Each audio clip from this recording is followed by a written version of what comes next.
तो प्रिय छात्रों, कक्षा 9 मैं डॉक्टर विद्यानिधि आचार्य आप सबको नमस्कार करता हूं इस कक्षा में। और कक्षा में मैं पाठ शुरू कर रहा हूं शेमुषी पुस्तक से। शेमुषी का अर्थ है बुद्धि, मति, प्रज्ञा, धी, मेधा, ये सारे पर्यायवाची शब्द हैं। पाठ नंबर 2 है। पाठ नंबर 2 में भारती वसंत गीति यह पाठ है, इसको शुरू कर रहा हूँ। ये सरस्वती वंदना के तौर पर लिया गया है और इसके लेखक हैं पंडित जानकी वल्लभ शास्त्री। पंडित जानकी वल्लभ शास्त्री ने काकली नाम से जो काव्य का एक संग्रह किया है उसमें इस चीज को लिया है और इस चीज को, इस स्तोत्र को कहो या इस गीत को जो प्रस्तुत किया है सरस्वती वंदना के तौर पर, और उसको आप देखें किताब में यह है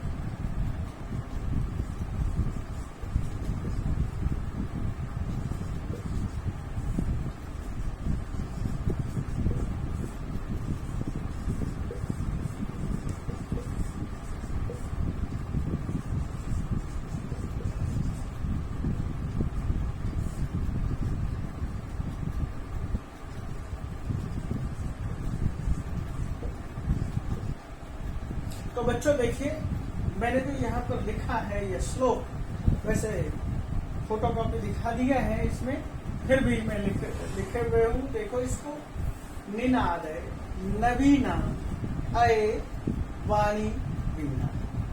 अये, हे, हो, ओ, अरे आदि जो शब्द प्रयोग करते हैं पुल्लिंग में, और अये शब्द स्त्रीलिंग में। अये वाणी, अये वाणी से क्या मतलब है? हे सरस्वती।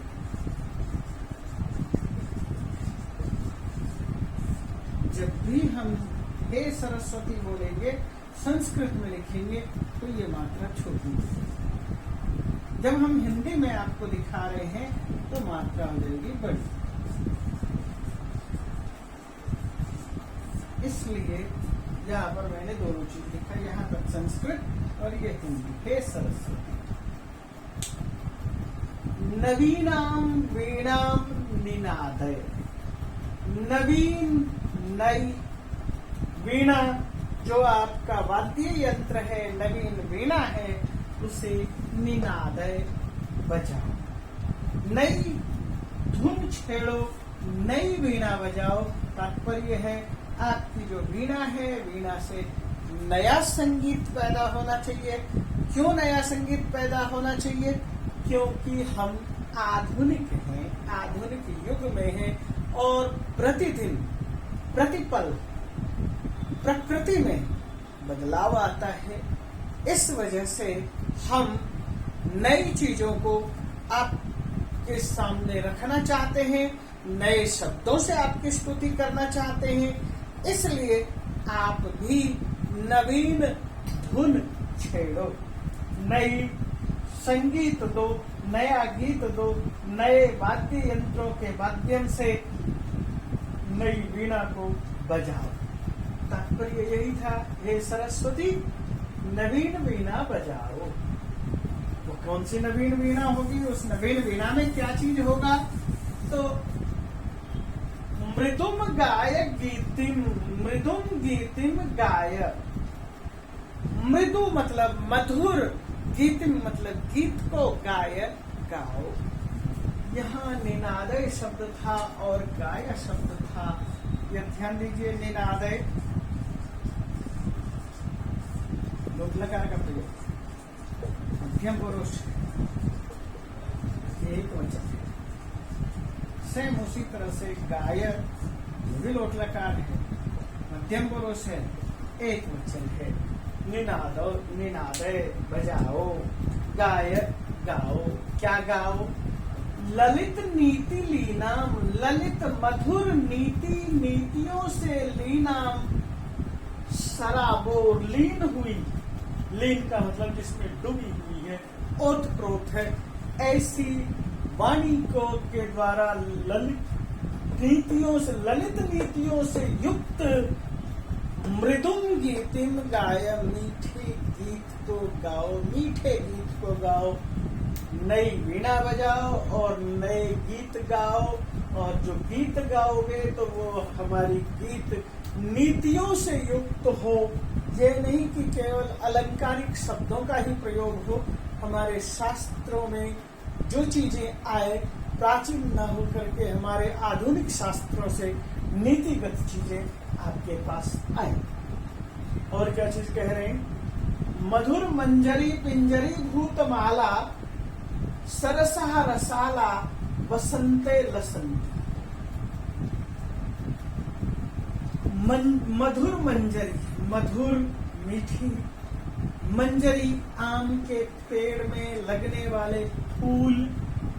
मंजरी, मंजर, हम इसे मंजर भी कहते हैं। और आप इस तरह से इसको आप एक और शब्द है ये भी प्रयोग होता है। और ये कैसी हो गई है? पिंजरी, पिंजरी से मतलब है पीलापन छा गया। आम के पेड़ में बौर आ गया है, बौर से पूरा पेड़ पीला भूत हो गया है और वो एक माला की तरह से सुशोभित है, मानो कि खुशबूदार है, मधुर है। और क्या कहते हैं, बौरों से जो है पेड़ लदा हुआ है, मानो कि एक माला पहना दी गई है। ऐसे सरसा, सरस, मीठा, सुस्वादु, रस देने वाला, रसाला आम के पेड़ हैं। वो कैसे हैं? वसंते, वसंत ऋतु में लसंती की है, यहाँ पर लसंती सुशोभित होते हैं। और उस पर क्या होती है? कोकिलाहा काकलीना, कलापहा, कोकिलों के, काकलियों की आवाज, ललित। तो कहते कोकिला नाम, काकली नाम, कलापहा, कोयलों की कूक जो है वह खूबसूरत हो। कोकिला, कोयल गाती हैं, कोयल गाने के, कोयल के लिए हम यहाँ पिक भी कह सकते हैं, पिक कोयल। और कोयल के धुन को काकली कहते हैं। कोयल की जो कूक है, कुहुक है या कूक है, जो भी आप समझ सकते हैं, जिस चीज को भी आप समझ सकते हैं, जो भी अच्छा लगता है यही समझो कि कोयल की काकली का कलापा शब्द मधुर। इसलिए हे सरस्वती, इस वीणा को निनादय बजाओ। तो यहाँ पर शब्द आया, देखो, बहती मंद मंदम सनीरे समीरे, कालिंदात्म जाया सवानीर तीरे, नताम पंक्तिमालोक्य मधुमाधवीनाम, निनादय नवीनाम वाणी वीणा। अब यहाँ पर देखिए, पहले यहाँ से शुरू करते हैं। कालिंदी,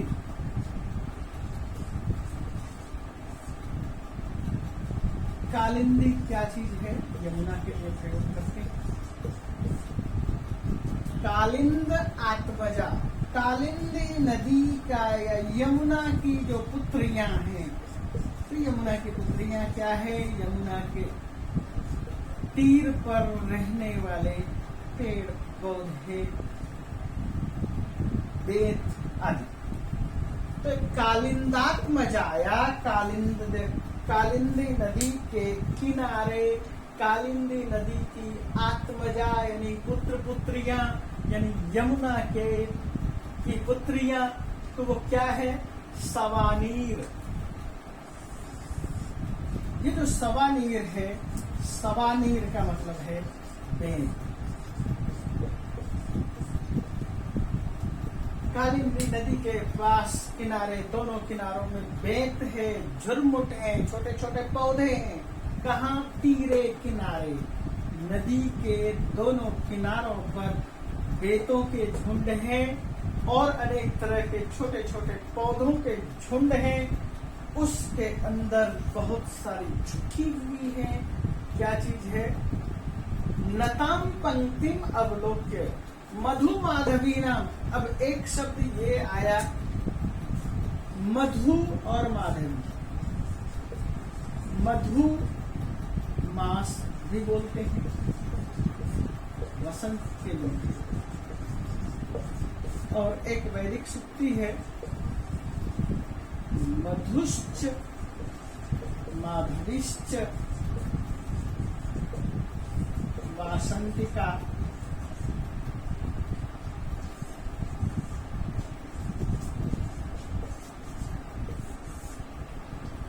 अब यह वासंतिका ऋतु है, अलग अलग लिखेंगे तो वासंतिका और ऋतु होगा। तो ये क्या चीज कहना चाहते हैं? मधु का मतलब है चैत्र और माधवी का अर्थ है वैशाख। मधु माधवी नाम, मधु और माधवी के यानी वसंत ऋतु के, वसंत ऋतु छाया हुआ है, उसमें जमुना नदी के किनारे खड़े बेतों से मंद मंदम समीरे, मंद मंद बहने वाले समीर के हवा के बहने से इन पौधों के वृक्षों को के पौधों को से क्या होता है? कौन से पौधे हैं? सवानीर। और वो हिलते हैं, उन पे पानी के छींटे पड़े हुए हैं, और वह नताम पंक्तिम अवलोक्य, उनसे झुकी हुई पंक्ति को अवलोक्य देखकर तात्पर्य क्या है? हे सरस्वती, आप यमुना के किनारे बेत और लताओं से घिरे हुए तट पर जल बिंदुओं से युक्त पौधों को अंदर, पौधों के अंदर बहती हुई हवा के जो मंद मंद झोंके हैं, उससे मधु और माधवी लता को देखकर, यहाँ पर मधु और माधवी दो अलग अलग लताओं का भी प्रयोग कर दिया है। दोनों चीज प्रयोग हो गया। माधवी लता यानी कि माधवी की बेल, एक बेत है, माधवी की बेल है, मधु की बेल है।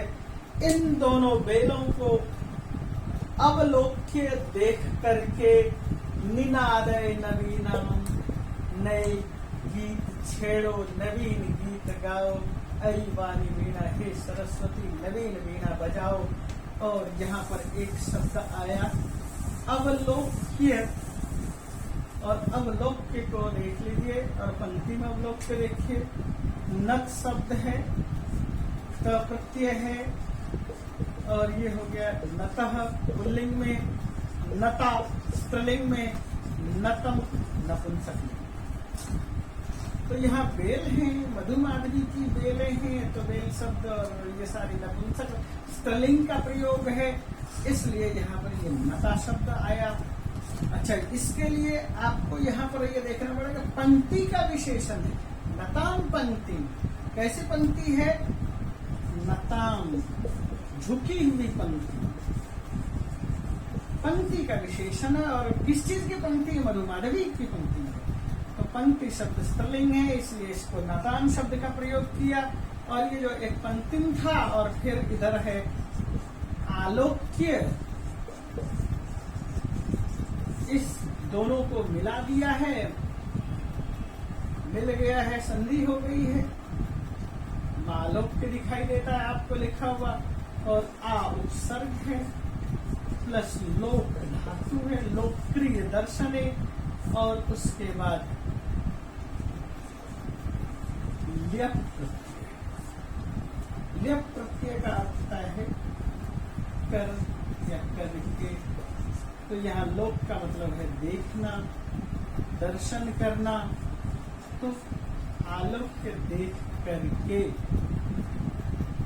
हमेशा याद रखिए, जहां पर भी ल्यप प्रत्यय होगा वहां पर उपसर्ग लगा होगा धातु से पहले। यदि उपसर्ग नहीं है तो फिर ल्यप के बदले में त्वा प्रत्यय का प्रयोग होता है। तो अगला दोहा देखें, अगली पंक्तियों को देखें। अगली पंक्तियां शुरू करते हैं। अब इन पंक्तियों को देखें। हमने सबसे पहले अभी उत्तर भारत का प्रयोग किया था यमुना की। आपने बहुत बार यमुना और यमुना तीर पर और राधा और कृष्ण और रासलीला आदि के विषय में सुना होगा, और सुभद्रा कुमारी चौहान की भी कविता पढ़ी होगी, यमुना तीरे मैं भी बैठ कन्हैया बनता धीरे धीरे। तो यमुना और कदम्ब आदि का बहुत गुणगान है। तो ये था उत्तर भारत। अब थोड़ा सा हम उत्तर भारत से आगे की तरफ बढ़ते हैं, जहां पर मलय पर्वत है। मलय राज एक पहाड़ का नाम है। अचल शब्द का प्रयोग करते हैं पहाड़ के लिए, और दोनों को मिला देंगे तो हो जाएगा मलया। मलयाचल के आसपास के वनों में क्या है? चंदन के वृक्ष। आप पूजा पाठ आदि में चंदन का प्रयोग करते हैं, चंदन घिस कर जो है माथे पर तिलक लगाते हैं। तो चंदन के वृक्ष वहां पर पाए जाते हैं मलय कर्नाटक के जंगलों में, और वहां का वर्णन कर रहे हैं। नीलाद्रि पर्वत श्रृंखलाएं हैं।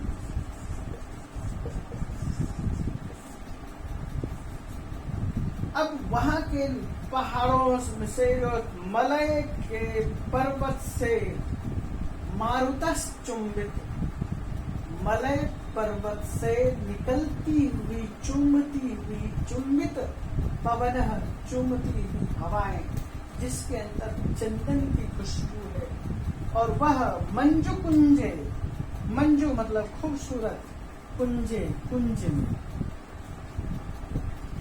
मलय पर्वत है। मलय पर्वत से हवा चूमते हुए आ रही है। मंजू का मतलब होता है सुंदर, कुंज का मतलब कुंज है। और वो कैसा कुंज है? ललित पल्लवे पादपे, ललित पल्लव से युक्त, खूबसूरत नए नए पत्तों से युक्त पादपे, पुष्प कुंजे, पुष्पों के समूह, और पादपे पौधों के समूह के, पौधों के कुंज से होते हुए जो हवा आती है वह स्वनंतिम, स्वनंती का तात्पर्य है गूंज करती है, स्वनन करती है, यानी कि मधुरता बिखेरती है, और गुंजार कर उसमें जो है क्या होती है? स्वनंती। जैसे कि पेड़ पौधे, जैसे कि भौरे हैं, भौरों के ध्वनि के लिए हमने यहाँ पर प्रयोग किया स्वनन, स्वन।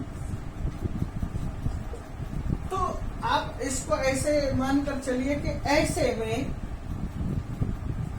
मलिनाम, अलीनाम, मलिन, मलिन का तात्पर्य क्या होता है?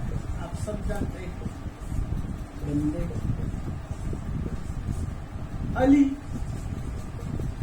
अली का तात्पर्य क्या है? यहाँ अली शब्द का षष्ठी विभक्ति बहुवचन है। तो अली का बहुवचन अलीनाम, और ये जो है भौरों, गंदे भौरों के ततिम, यह शब्द देखिए, तति, तति का अर्थ है पंक्ति। ततिम प्रेक्ष्य, देख करके, प्र धातु है, इक्ष दर्शन है, प्र उपसर्ग है, इक्ष धातु है, और ले तात्पर्य क्या हुआ? हे सरस्वती,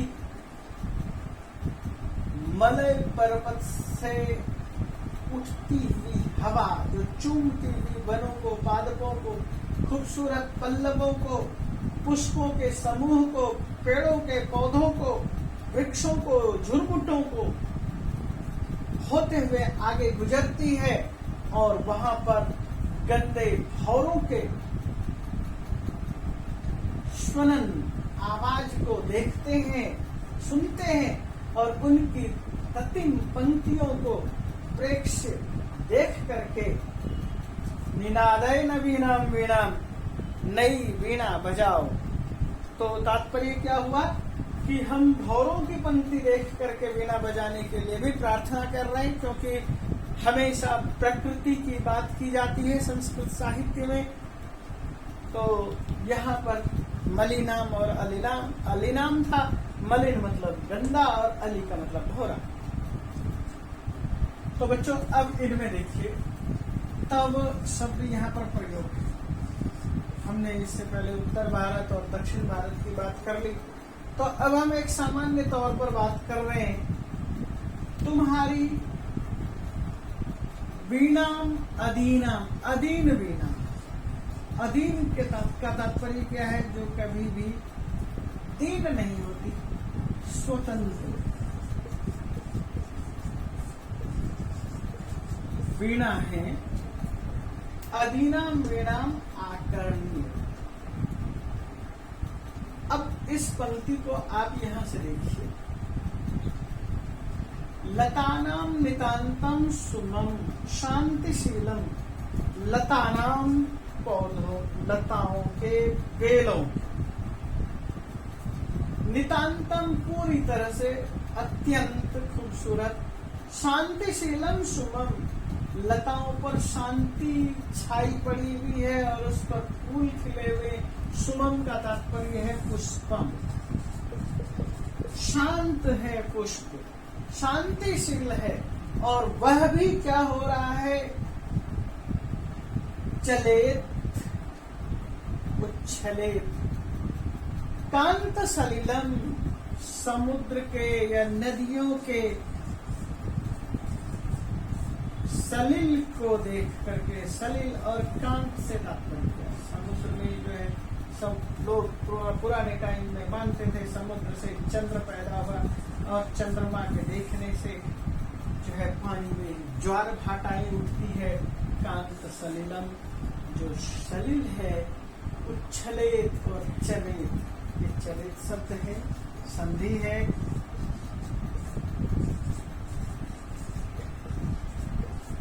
जैसे गच्छेत गच्छेताम गच्छेयु, चलेत चलेताम चलेयु, चले चलेतम चलेता, चलेयम चलेव चलेम, ऐसे ही उच्छलेत उच्छलेताम उच्छलेयु, उच्छले उच्छलेताम उच्छलेयु, उच्छले उच्छलेतम उच्छलेता, उच्छलेयम उच्छलेव उच्छलेता।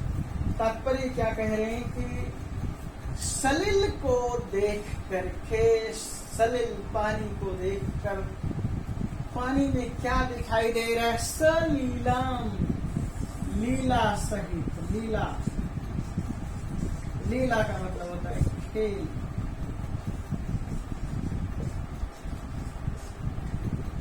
और सलीला खेल सहित। तो यहां कहते हैं कि लताओं के अंदर जो है अत्यंत शांत सुमन खिल रहे थे, फूल खिल रहे थे। उसने जब जल को देखा, नदियों में बहते हुए जल को देखा, जल क्रीड़ा को देखा, तो चले उछले वे भी झूमने लग गए। तो जल क्रीड़ा करता हुआ उछल पड़ा है, मानो कि फूल उसको देख करके उछलने लगे हैं। इसलिए हे सरस्वती, अधीनाम, नदी नाम यहाँ शब्द प्रयोग है। कांत सलिलम, नदी नाम सलिलम उच्छले, नदियों का पानी उच्छलित हो गया है। यहाँ समुद्र लिख दिया था, ये समुद्र नहीं होगा, नदी नाम रहेगा। तो नदी का पानी, नदी का पानी, नदियों का पानी सलिल पानी है। और यहाँ पर देखो सलीला, लीला करने लगी, वह उच्छलन करने लग गई है, चलने लग गई है, ऊपर उठने लग गई है। इसलिए तेरी वीणा को सुनकर, इसलिए हे सरस्वती, हे वाणी वीणा वादिनी, इस वीणा को बजाओ। कारण क्या है? यह तेरी ही वीणा को सुनना चाहती है, तेरी ही वीणा को सुन करके जल में संचालन पैदा हुआ है, उच्छलन पैदा हुआ है और जल में क्रीड़ा हो रही है, मानो कि जल उछल रहे हैं। तो यह सब तुम्हारी गीत को सुनने के लिए तैयार हैं। हे सरस्वती, नवीन वीणा को बजाओ। मैं एक एक शब्द का फिर से अर्थ बोल दे रहा हूं।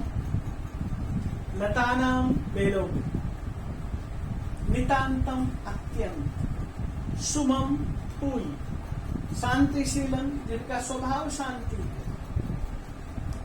नदीनाम कांत सलिलम, नदीनाम सलिलम, नदियों का पानी।